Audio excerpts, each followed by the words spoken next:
Eu vim aqui falar sobre o que tem se apregoado em muitas igrejas sobre honra.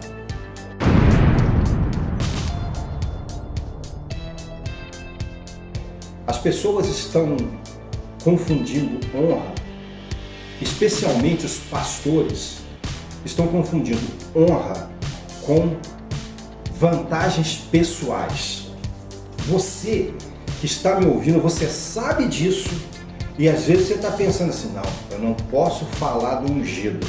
Está lá em Salmo 105:15, não toqueis nos meus ungidos, não maltrateis meus profetas. Que o pastor está fazendo alguma coisa errada e ele de fato estiver, você não pode falar nada, porque é pecado. Não, pecado é você falar algo que ele não está fazendo. Agora, se ele está fazendo alguma coisa errada, você veja lá o que está em Ezequiel 34:2.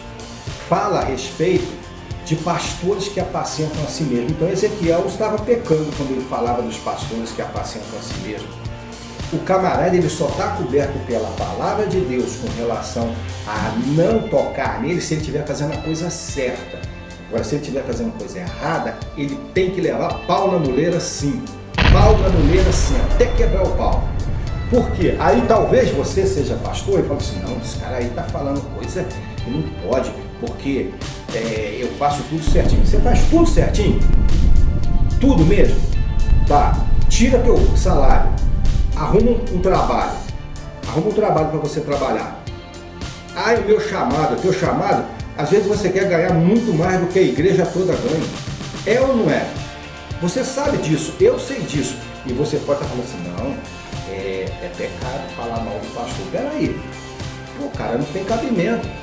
O membro, quando precisa de uma cesta básica, a gente tem que estar pedindo na igreja, pedindo a todo mundo, pedindo aquele que ganha um salário mínimo para trazer 1 quilo de arroz, 1 quilo de feijão, enquanto aquele que ganha um dinheiro exorbitante, que fala que tem um chamado, não é capaz de levar uma cesta básica, não é capaz de levar 1 quilo, tudo tem que ser os outros.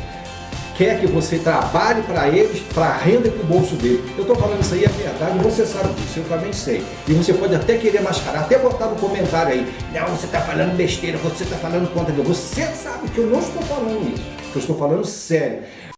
Venha, deixa as pessoas passarem. Vem algum obreiro me ajudar, que as pessoas não sabem onde eu tentar. Coloca a mão nos pés, isso. Irmã, nem fala comigo, bota a mão no pé e coloca em você. Venha, deixa as pessoas passarem. Vem algum obreiro me ajudar, que as pessoas não sabem onde eu tentar. Coloca a mão nos pés, isso. Irmã, nem fala comigo, bota a mão no pé e coloca em você. Rápido, não dá para ouvir as pessoas. E coloca em você, joga o pé aqui, venha. Enquanto isso, nós vamos adorar. Duas filas, cada um pega no pé. Venha ser abençoado. Mostra para Deus que você crê.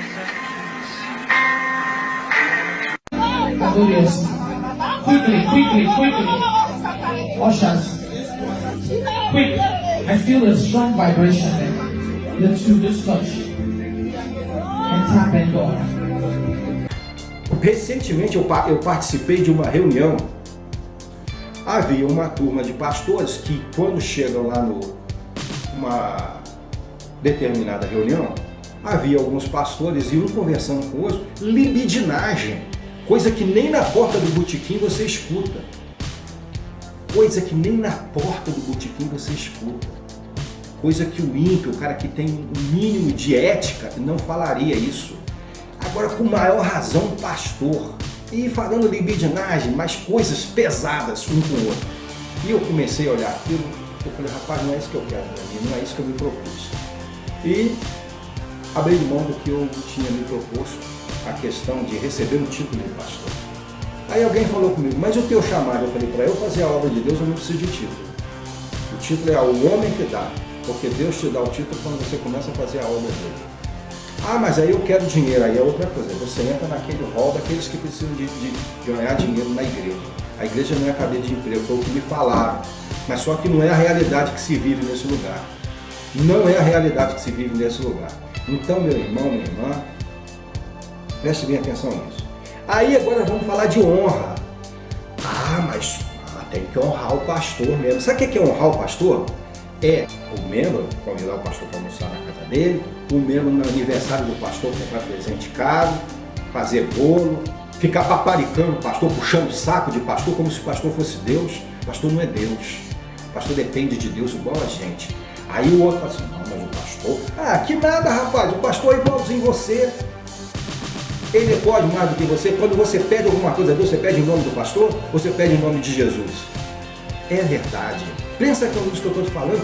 Agora, só que é o seguinte, aí fala, honra quem tem honra. Peraí, o pastor quer ser honrado. Se no aniversário do pastor você compra um presente caríssimo, então cada membro também no aniversário dele tem que receber um presente. Leia bem o que está em Romanos 13:7.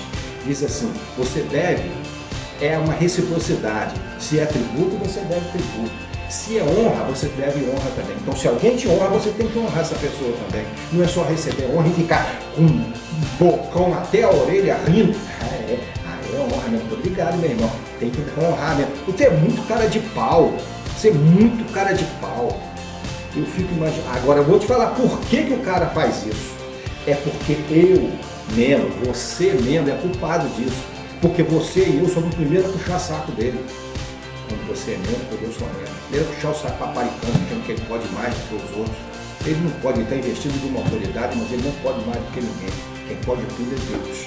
Aí fala, não, você tem que honrar. Você tem que honrar, mas ele quer ser honrado, mas não quer honrar. E você é olhado com aquilo que você tem no bolso, aquilo que você pode contribuir. Você é chamado para ter um cargo de acordo com aquilo que você pode contribuir na igreja. O cara quer que você faça tudo e te deixa lá por conta dele. O dinheiro vai para o bolso dele. É assim que acontece. Você sabe disso, eu também sei. E às vezes você está falando assim, não é assim não. Eu sei que tem gente séria, mas é a maior parte assim. Infelizmente, eu sinto muito falar isso. Sinto muito. Por que a coisa chega nesse ponto? Porque se você chegar na igreja hoje, você não conhece a Bíblia, você não conhece nada. Eles vão te ensinando isso. Não, tem que honrar o pastor, Eles ensinam de uma forma distorcida da Bíblia. Você aprende aquilo e se eu falar que você está errado, porque a Bíblia fala outra coisa, você acha que quem está pecando sou eu. Então, eu e você vamos tomar vergonha na cara e vamos consultar a Bíblia. Mas quando o cara falar alguma coisa lá que está fora da Bíblia, você fala assim, não, isso aí não está certo não, ele não tem que honrar o pastor não. Se eu honrar o pastor tem que me honrar também. O pastor pode tudo negativo. É pecado falar do pastor, do ungido do Senhor? Não tem nada a ver. Aqui está falando honra, está falando não tocar no ungido. Só que acontece o seguinte, se o pastor estiver errado, aí não pode falar não. Então Ezequiel errou aqui. Se você chegar na igreja hoje e todo mundo fala assim, a Bíblia, você não conhece nada de Bíblia. A Bíblia, você tem que dar um beijo nela todo dia. Se todo mundo da igreja chegar e beijar a Bíblia, você chegar lá hoje, você vai olhar aquilo, em dado momento você também vai lá beijar a Bíblia. É verdade, a menos que você vá e consulte as Escrituras. E isso no dia a dia, teve um sujeito que falou assim, olha, o pessoal aqui em Petrópolis é difícil de honrar, né? Porque o pessoal aqui em Petrópolis tem características diferentes. Como todo lugar, não é que é melhor, não é que é pior, não. São características diferentes. Assim como o pessoal do Nordeste tem uma característica, o pessoal do Rio Grande do Sul tem uma característica, o pessoal de Minas Gerais tem uma característica, o pessoal do Rio de Janeiro tem uma característica, o pessoal do Centro-Oeste tem uma característica, os indígenas têm umas características.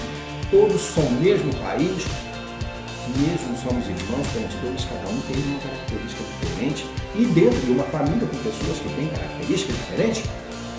E o que acontece? Ele falou assim, ele veio de uma outra cidade. Petrópolis, o pessoal é ruim de honrar. Sabe o que é honrar? É isso aqui. Honrar para ele é isso aqui. Nós temos que mudar isso aí.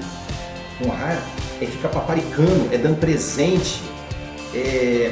O camarada chega para você lá no culto. Olha, se quiser me convidar para almoçar na sua casa, eu vou, tá? É cara de pau, rapaz. Você que tem que convidar o membro para almoçar na sua casa. Porque é o membro que está te pagando, rapaz. É o mesmo que paga para você trabalhar, o mesmo paga para ser apacentado, não é apacentado. Gente, isso aqui é só um desabafo. E se você acha que eu estou errado, você pode botar nos seus comentários aí, eu vou ficar aborrecido não. Porque quando eu coloco alguma coisa no grupo, quando eu coloco alguma coisa pública, eu estarei sujeito a receber elogios e críticas. Não vou ficar aborrecido com você, só peço que você me trate com respeito, porque isso é ética, isso é princípio. Eu não estou te ofendendo ninguém, estou falando a verdade. Então, seja educado, tenha ética, tenha princípio, você pode contestar do jeito que for. Eu vou ler, se eu não concordar, eu não concordo por isso. Se eu concordar, eu concordo por isso. E você tem toda liberdade de expressão. Pense nisso que eu estou te falando. E comece a olhar. Eu acho que a gente devia ter uma nova reforma protestante. E outra coisa que eu vou falar com você. Eu quero ser surpreendido no céu. Eu quero, porque aí eu sei que eu vou estar lá. De olhar, rapaz, eu não imaginei que você estivesse aqui. E você também está aqui. Ele vai falar assim, mas você está aí? Eu estou aqui. Eu quero ser surpreendido. E você vai pensar assim, rapaz, e eu fui fulano? Puxa, eu pensei que ele viria. Ele não está aqui. Pastor Ciclano. Por que eu estou falando só de pastor? Porque a gente está vendo, quem cobra tem que dar exemplo. O camarada cobra, ele te pega, quer te excluir, quer te chamar a atenção, ele quer futricar na tua vida, quer que você vá lá fazer o tal do gabinete com ele, mas a vida dele está errada. Então, meu amigo, minha amiga, pensa nisso que eu estou te falando. Não expõe teu problema para qualquer um, não. Não expõe, não, porque tu não sabe a vida do cara. Você tem que ter muita confiança, às vezes você tem confiança e é surpreendido. Deus te abençoe. Olha, expõe a tua vida para Deus. E outra coisa que eu vou te falar, nem sempre aquilo que você acha que é a vontade de Deus vai ser, sabia? Às vezes você vai ser surpreendido também. Porque Deus conhece, Ele tem planos diferentes. Ele conhece o que Ele tenha planejado para você e às vezes você não conhece. Às vezes a pessoa vem aqueles falsos doutrinadores, os falsos profetas e começa a profetizar na tua vida aquilo que ele acha que é sempre melhor para você. Você já viu que dentro do camarada 90% da profecia é só bênção, só coisa boa? Eis que te digo que você vai vencer, agora não vai zimar, tu vai se lascar. Não, isso aqui não vai ser bom para você, não. É difícil isso. E às vezes o camarada ele profetiza daquilo que ele conhece na tua vida. Ele começa a falar certas palavras repetidas, palavras que você não entende nada, mas que você observar, é sempre aquela mesma palavra, é sempre aquela mesma frase. Toma cuidado com isso também. Presta bem atenção, leia a palavra, está muito claro lá, tá bom? Uns têm dons de profetas, outros de pastores, outros de mestres, outros de oração, outros de cura. Deus abençoe.